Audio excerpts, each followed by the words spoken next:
ولقد آتينا لقمان الحكمة أن اشكر لله আল্লাহ তাআলা বলতেছেন যে আমি লোকমানকে প্রজ্ঞা দান করেছি এই মর্মে যে আল্লাহর প্রতি কৃতজ্ঞ হও। তা আল্লাহ সুবহানাহু ওয়া তাআলা তিনি হচ্ছেন আলিম, সর্বজ্ঞানী। তিনি ঘোষণা করতেছেন যে আমি লোকমানকে হিকমত দান করেছি, প্রজ্ঞা দান করেছি। আল্লাহ তাআলা হচ্ছে হাকীমুন, মহাপ্রজ্ঞাবান। কোরআনে আরেক জায়গায় আল্লাহ তাআলা বলেন ইউতিল হিকমাতা মান ইয়াশা, আল্লাহ তাআলা যাকে চান তাকে তিনি হিকমত প্রজ্ঞা দান করেন। ওয়া মান ইউতাল হিকমাতা ফাকাদ উতিয়া খায়রান কাসীরা, আর যাকে হিকমত প্রজ্ঞা দেওয়া হয়, জ্ঞান দেওয়া হয়, তাকে অঢেল কল্যাণ প্রদান করা হয়। ঠিক তেমনি ভাবে আল্লাহ সুবহানাহু ওয়া তাআলা সর্বশ্রেষ্ঠ মানব আমাদের নবী মুহাম্মদুর রাসূলুল্লাহ সাল্লাল্লাহু আলাইহি ওয়াসাল্লামকে যে দায়িত্বগুলো দিয়েছিলেন তার মধ্যে একটা হচ্ছে নবী সাল্লাল্লাহু আলাইহি ওয়াসাল্লামকে হিকমত শিক্ষা দেওয়ার জন্য একটা দায়িত্ব দিয়েছিলেন। সূরা জুমআয় এবং সূরা বাকারায় বিস্তারিত আলোচনা এই সম্পর্কে আল্লাহ তাআলা করেছেন। ওয়া ইউআল্লিমুহুমুল কিতাবা ওয়াল হিকমা। তো হযরত লুকমান আলাইহিস সালাম তাকে আল্লাহ তাআলা প্রজ্ঞা দিয়েছেন।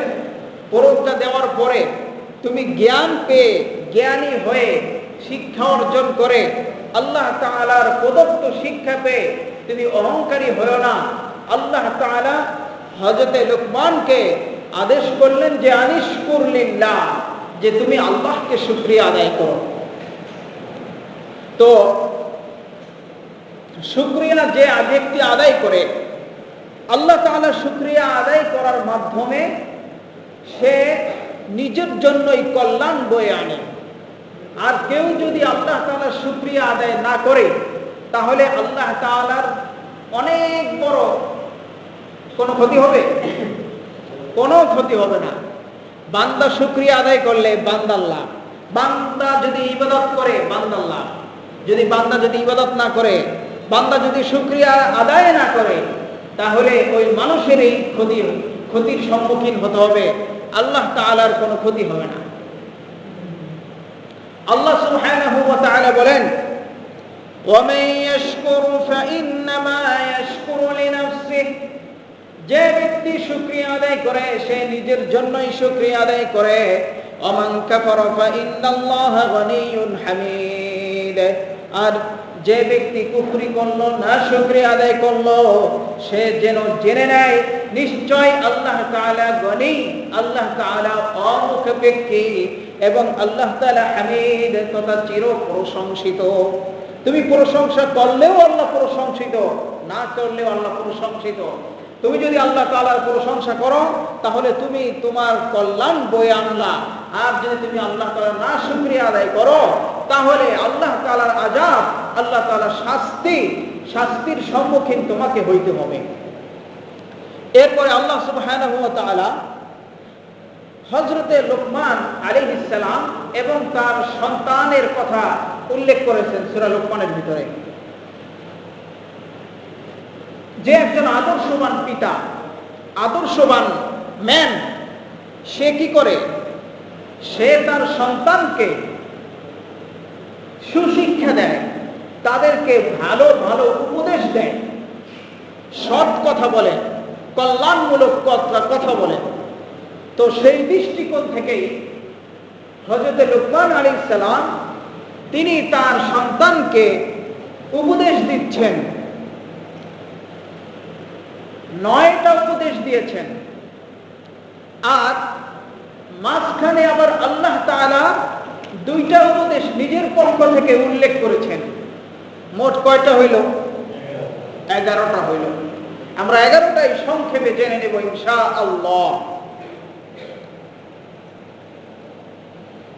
وإذ قال لقمان لابنه وهو يعظه يا بني لا تشرك بالله إن الشرك لظلم عظيم হে নবী মুহাম্মদ আপনি স্মরণ করেন যখন قال لقمان لابنه লুকমান বলল তার সন্তানকে وهو يعظه এই অবস্থায় যে সে তার সন্তানকে উপদেশ দিচ্ছিল কি উপদেশ দিল ইয়া বুনাইয়া হে আমার সন্তান হে আমার ছেলে লা তুশরিক বিল্লাহ আল্লাহর সাথে শিরিক করিও না আল্লাহর সাথে শিরিক করা মানে আল্লাহ তাআলার সমকক্ষ কোন বস্তুকে কোন মানুষকে কোন সৃষ্টিকে মনে করা আল্লাহ তাআলার সমকক্ষ কেউই নেই যদি কেউ আল্লাহ তাআলার সমকক্ষ কাউকে মনে করে ওইটাই শিরিক হবে আল্লাহ তাআলা ইবাদতের উপযুক্ত একমাত্র তিনি ছাড়া যদি কোনো ব্যক্তি অন্য কারো ইবাদত করে তাহলে সেটা কি হবে আল্লাহ তাআলা একমাত্র সিজদা পাওয়ার উপযুক্ত আল্লাহ তাআলা ছাড়া যদি অন্য কারো কাছে মাথা ঝুঁকায় সিজদা দেয় তাহলে সেটা কি হবে এখন বলেন ইমাম সাহেবকে কি সিজদা দেওয়া যাবে খতিব সাহেবকে কাবা শরীফে বাবারে আম্মাকে স্বামীকে কারো সিজদা দেওয়া যাবে না একমাত্র কাকে সিজদা দিবে আল্লাহ তাআলাকে অন্য কাউকে যদি সিজদা দেয় সেটা কি হবে শিরক হবে আল্লাহ তাআলার হুকুম সবচেয়ে বড় আল্লাহ তাআলার বিধান সবচেয়ে দামি আল্লাহ তাআলার বিধানের মতন আল্লাহ তাআলার হুকুমের মতন অন্য কারো হুকুম অন্য কাউকে হুকুমদাতা বিধানদাতা মনে করা কি হবে শিরক হবে আল্লাহ তাআলা একমাত্র রব অন্য কাউকে রব মনে করা কবর হাসর মিজান ফুলসিরাত জান্নাত জাহান্নাম এই সমস্ত কায়নাতের মালিক একমাত্র আল্লাহ তাআলা অন্য কাউকে মনে করা কি হবে শিরক হবে একমাত্র ইলাহকে আল্লাহ তাআলা অন্য কাউকে যদি ইলাহ মনে করে কিংবা ইলাহের গুণ বিশিষ্ট মনে করে তাহলে সেটা কি হবে শিরক হবে সমস্ত ভালো নাম কার জন্য আল্লাহর জন্য আল্লাহ তাআলার জন্য যেই সমস্ত নামগুলো সাব্যস্ত ওই সমস্ত নাম যদি অন্য কারো জন্য সাব্যস্ত করে তাহলে কি হবে শিরক হবে আল্লাহ তাআলা একমাত্র প্রার্থনা শুনেন দোয়া শুনেন আল্লাহ তাআলা ছাড়া যদি অন্য কারো কাছে প্রার্থনা করে দোয়া করে তাহলে সেটা কি হবে শিরক হবে সন্তান দেওয়ার মালিককে আল্লাহ তাআলা হায়াত মওত দেওয়ার মালিককে আল্লাহ তাআলা এখন অন্য কারো কাছে যদি যায় বলে যে আমার হায়াত 5 বছর বাড়াই দেন কিংবা আপনি আমাকে মৃত্যু দান করেন কিংবা আমাকে আপনি সন্তান দান করেন আমাকে আপনি রিজিক দান করেন এটা বললে কি হবে শিরক হবে একমাত্র প্রার্থনা দোয়া কার কাছে করতে হবে আল্লাহর কাছে করতে হবে সেই কথাই হযরত লুকমান তার সন্তানকে আদরের সহিত নসিহত করিয়া বলতেছেন আপনারা কি কোনোদিন নসিহত করেন আপনার সন্তানদেরকে ইনশাআল্লাহ সবাই নিজের সন্তানদেরকে নসিহত করবেন আল্লাহ তাআলা বলতেছেন ইন্নাশ শিরকা লাযুলমুন আযীম নিশ্চয় শিরক হচ্ছে সবচেয়ে বড় জুলুম সবচেয়ে বড় গুনাহ হযরত লুকমান আলাইহিস সালাম তার সন্তানকে সর্বপ্রথম যেই উপদেশ দিলেন সেটা কি শিরক করা যাবে না এরপরে আল্লাহ তাআলা তার পক্ষ থেকে একটা উপদেশের কথা কোরআনে উল্লেখ করেছেন সেটা কি ওয়াসাইনাল ইনসানা বিওয়ালিদাইহি আল্লাহ বলেন যে আমি মানুষকে ওসিয়ত করলাম অর্থাৎ আমি মানুষকে আদেশ করলাম ওসিয়তের আরেকটা অর্থ হচ্ছে আদেশ করা অর্থাৎ আমি মানুষকে আদেশ করলাম অথবা আমি মানুষের জন্য বিধান দিয়ে দিলাম ওয়াসাইনাল ইনসানা বিওয়ালিদাইহি তার বাবা মায়ের ব্যাপারে তার পিতামাতার ব্যাপারে সে কি করবে সৎ ব্যবহার করবে তাদের সাথে সামনে আসতেছে হামালাতহু উম্মুহু ওয়াহনান আলা ওয়াহনি ওয়া ফিসালুহু ফি আমাইন আন ইশকুর লি ওয়া লিওয়ালিদাইক মা কি করে হামালাতহু উম্মুহু মা ওই সন্তানকে বহন করে পেটে হামালাতহু উম্মুহু ওয়াহনান আলা ওয়াহনিন কষ্টের পরে কষ্ট সত্ত্বেও মা সন্তানকে বহন করে নিয়ে চলে ওয়াফিসালুহু আমাইন আর তার দুধ ছাড়ানো হয় 2 বছরে আল্লাহ বলতেছেন আনিশকুরলি ওয়ালি ওয়ালিদাইক, বান্দা তুমি আমার শুকরিয়া আদায় করো এবং তোমার আব্বা আম্মার কৃতজ্ঞতা আদায় করো। ওয়া ইলাইয়াল মাসির, এবং আমার কাছেই তোমাদেরকে ফিরে আসতে হবে, আমার কাছেই তোমাদের প্রত্যাবর্তন স্থল। এখন পিতা মাতার কথা শুনতে হবে, তাদের সাথে ভালো ব্যবহার করতে হবে। এটা কার আদেশ? আল্লাহর আদেশ। এখন তারা যদি গুনার আদেশ করে, হযরতে সাদ বিন আবি ওয়াক্কাস তিনি যখন মুসলমান হইলেন, তার মা খুব চাপাচাপি করতেছে যে তুমি কেন মুসলমান হইলা, তুমি আবার সেই জাহিলিয়াতের দিনে তুমি ফিরে আসো। তখন আল্লাহ তাআলা তাদের এই সম্পর্কে এই সূরা লুকমানের ভিতরে হযরত লুকমান আলাইহিস সালামের এই উপদেশের ফলে ওয়া ইন জাহাদাকা আলা আন তুশরিকা বিমা লাইসা লাকা বিহি ইলমুন ফালা তুতি'হুমা ওয়া সাহিবহুমা ফিদ দুনিয়া মা'রুফা। যদি তোমার পিতামাতা ওয়া ইন জাহাদাকা, তারা যদি চেষ্টা করে, ওয়া ইন যদি জাহাদাকা, তোমার পিতামাতা যদি চেষ্টা করে, আলা এই মর্মে যে আন তুশরিকা বি, যে তুমি আমার সাথে শিরিক করবে, এই জন্য যদি পিতামাতা চাপ দেয়, শিরিক কিন্তু সবচেয়ে বড় গুনাহ, সবচেয়ে বড় গুনাহ। এই বড় গুনাহ করার জন্য যদি পিতামাতা আমার যদি চাপ দেয় তোমাদেরকে, হ্যাঁ, আমার সাথে শিরিক করার জন্য, মা লাইসা লাকা বিহি ইলম, যার জ্ঞান তোমার কাছে নাই, ফালা তুতি'হুমা, তবে তোমরা তোমার এই পিতা মাতার অনুসরণ করিও না, আনুগত্য করিও না।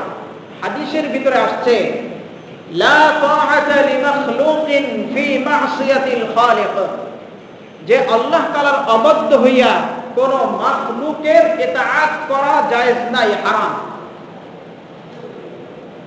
তবে কি করবে? ওয়াসাহিবহুমা ফিদ দুনিয়া মা'রুফা, তবে দুনিয়ায় তুমি তোমার পিতামাতার সাথে ভালো আচরণ করবে, সৎ আচরণ করবে।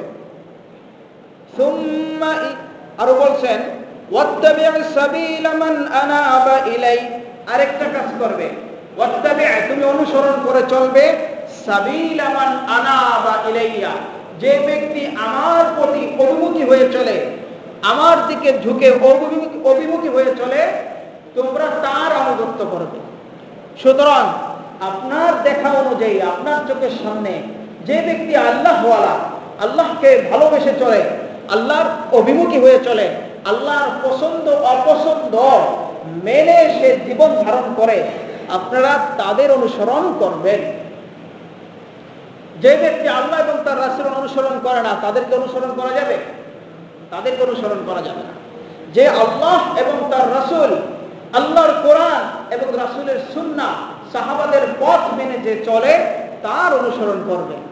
যে আল্লাহর কথা শুনে না, আল্লাহর কালাম শুনে না, আল্লাহর কালাম মানে না এবং রাসূলের হাদিস অনুযায়ী চলে না, সাহাবায়ে কেরামের দেখানো পথ অনুযায়ী, আইম্মায়ে মুজতাহিদিন, উলামা, মুহাদ্দিস, মুফাসসিরদের সিদ্ধান্তগুলো, হাদিস এবং কোরআন অনুযায়ী যে সিদ্ধান্তগুলো তারা করেছেন, যে শিক্ষাগুলো দিয়েছেন, মুমিনরা যেভাবে চলে তাদের মতো চলে না, তাদের অনুসরণ করা যায় না।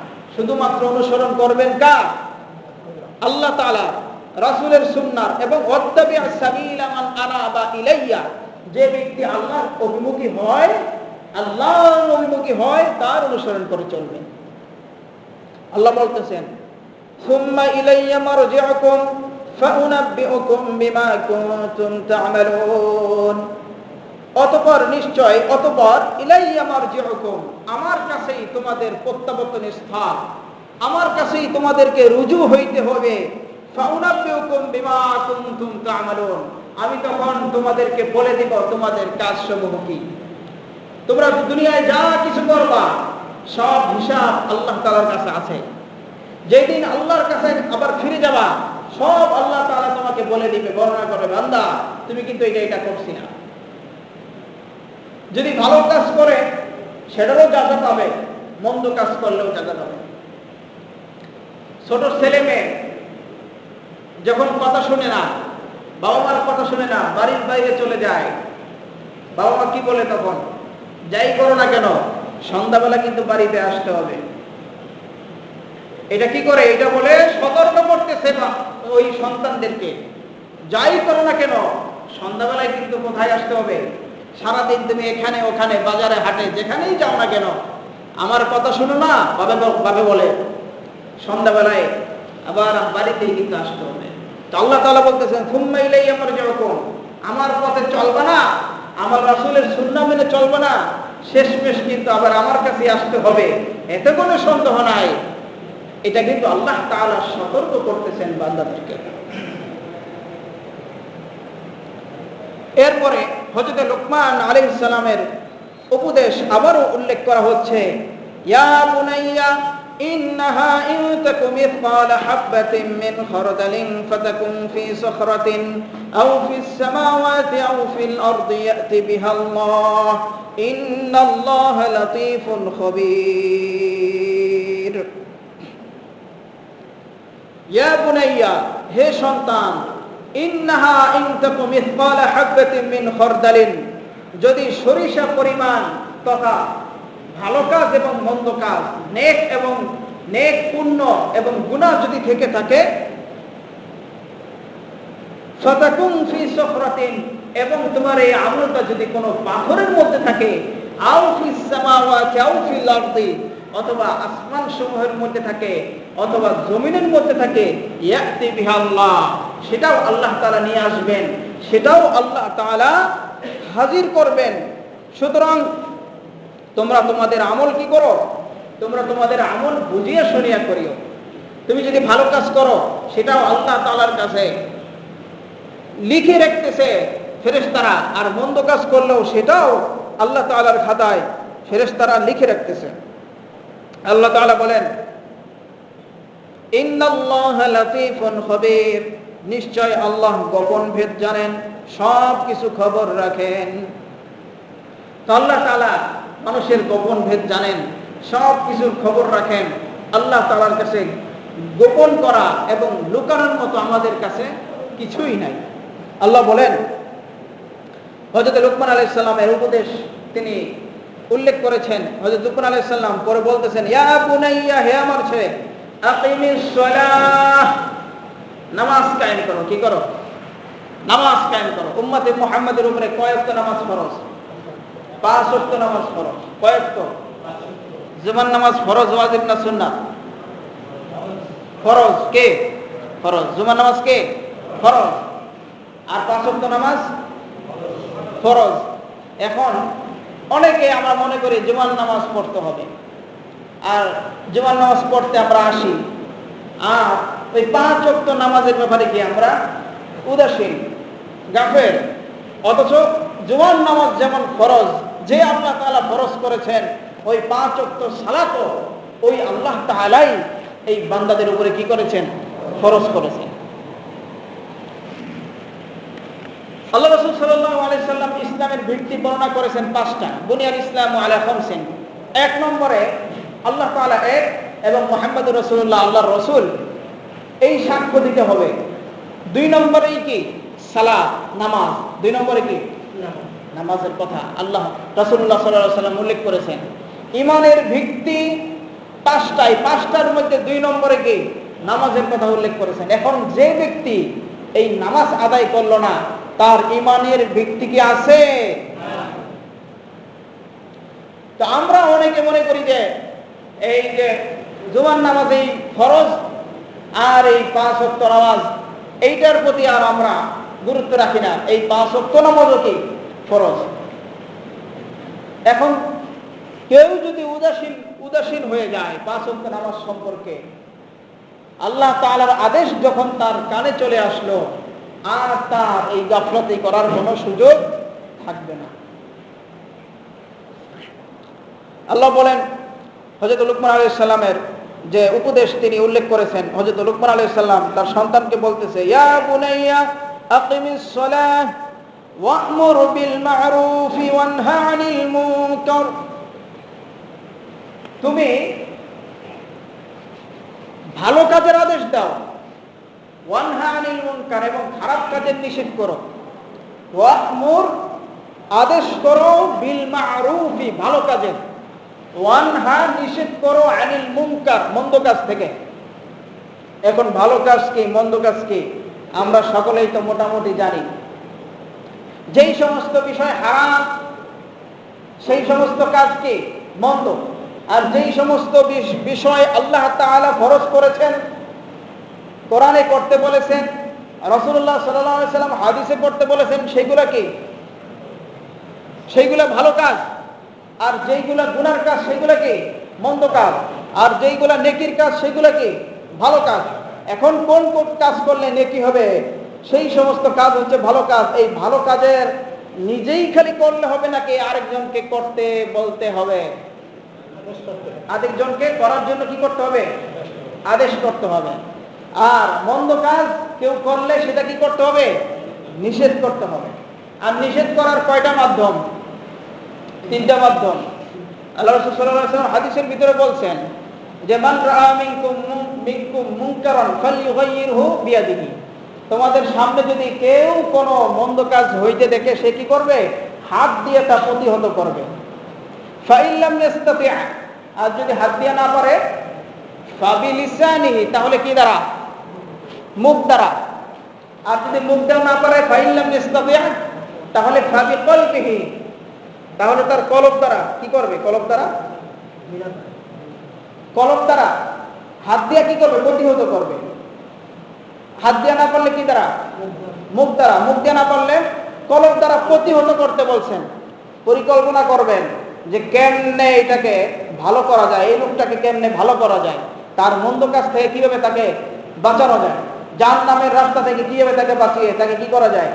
জান্নাতের রাস্তায় নিয়ে আসা যায়। এটা পরিকল্পনা করতে হবে মনের ভিতরে। থাক করতেছে থাক, আমি না, এটা না, এটা পরিকল্পনা করতে হবে। আর এই 3 নম্বরে যে কলব দিয়ে যেটা আপনি পরিকল্পনা করবেন, ওয়াযালিকা আবআকুল ঈমান, এটা হচ্ছে কি ঈমানের সবচেয়ে দুর্বল স্তর। এটা কি ঈমানের সবচেয়ে দুর্বল স্তর। একেবারে হাই লেভেলের স্তর কোনটা? ফালিগাইয়িরহু বিয়াদিহি, আপনার হাত দ্বারা সেটা প্রতিহত করবেন। আর সেকেন্ড লেভেলের স্তর কোনটা? মুখ দ্বারা। আর থার্ড লেভেল কলব দ্বারা। আর এটা হচ্ছে কি ওয়াযালিকা আদআফুল ঈমান, সবচেয়ে বেশি দাঈফ, দুর্বল। এখন ইমাম সাহেব কি করে? ভালো কাজের কথা বলে, খারাপ কাজ করতে কি করে? নিষেধ করে। হাত দিয়ে কে বাধা দিবে? আর হাত দিয়ে কে আদেশ করবে? বলেন, মন্দ কাজ হইতেছে, হাত দিয়ে কে বাধা দিবে? ইসলামী রাষ্ট্রের যে প্রশাসন সে। আর ইমাম সাহেবের কাজ কি? বলে দেওয়া। একজন মুফতির কাজ কি? হালাল হারাম বয়ান করে দেওয়া। বাস্তবায়ন করবে কে? কাজী সাহেব, জাস্টিস, চিফ জাস্টিস যে সে, ম্যাজিস্ট্রেট, জাজ, সে কি করবে? বাস্তবায়ন করবে। নামাজ পড়া আল্লাহর আদেশ। কেউ যদি নামাজ থেকে গাফলতি থাকে, ইমাম সাহেব বলবে যে আপনি নামাজ পড়েন, আল্লাহ তাআলা আপনাকে দুনিয়া এবং আখিরাতে কল্যাণ দান করবেন। কারণ কি? আউয়ালু মা ইউহাসাবু বিহিল আবদ ইয়াউমাল কিয়ামাতিস সালাহ, কিয়ামতের দিন সর্বপ্রথম কিসের হিসাব নেওয়া হবে? সালাতের হিসাব নেওয়া হবে, নামাজের হিসাব নেওয়া হবে। তো এই জন্য যে গুনার কাজগুলা পরিত্যাগ করার কথা মুফতি সাহেব বলবেন, তিনি হুকুম বয়ান করবেন, কিন্তু বাস্তবায়ন এটা কে করবেন সমাজে? যে কাজী সাহেব, যে চিফ জাস্টিস সে, যে ম্যাজিস্ট্রেট সে করবে। এখন হালাল হারাম বয়ান করবেন। আপনি এক হুজুরের কাছে, এক মুফতি সাহেবের কাছে যদি আপনি মাসলা জিজ্ঞাসা করেন, সে আপনাকে কি করবে? একুরেট, স্বচ্ছ, আল্লাহ তাআলা কোরআন এবং হাদিসে যেটা বলছেন সেটা আপনার সামনে কি করবেন? তিনি বয়ান করবেন। তিনি যদি খেয়ানত করেন তাহলে সে কোথায় যাবে? তার স্থান হবে জাহান্নাম। আপনাকে যদি ভুল মাসলা দেয় কেউ জেনে শুনে, যেই মুফতি সাহেব ভুল মাসলা দিবে সে কি করবে?